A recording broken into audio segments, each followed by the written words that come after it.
इन्स्टावरचे reels पाहून आम्ही पण पुण्यात गणपती पाहायला जायचं ठरवलं.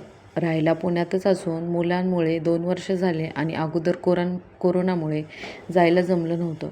गर्दीमुळे गाडी पार्किंगलाही जागा नसते म्हणून बसने जायचं ठरवलं. पण बसमध्ये उभं राहायला पण जागा नव्हती. रात्री गर्दी जास्त असते म्हणून दुपारी गेलो. तरी पण खूप जास्त गर्दी. कोणत्याच गणपतीचं व्यवस्थित असं दर्शन झालं नाही. घरून जाताना ठरवलं होतं फोटोज काढता येतील, रील्ससाठी व्हिडिओ शूट करता येतील, पण तसं काहीच झालं नाही.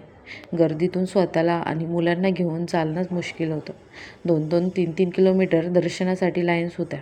एवढा वेळ मुलांसोबत थांबून दर्शन घेणं शक्य नव्हतं. जेवढी चालण्याची कॅपॅसिटी होती तेवढेच गणपती पाहिले आणि बाकी घराच्या आसपासचे पाहता येतील असं ठरवलं. बाहेरूनच दर्शनं घेतली आणि थोडीशी शॉपिंग केली.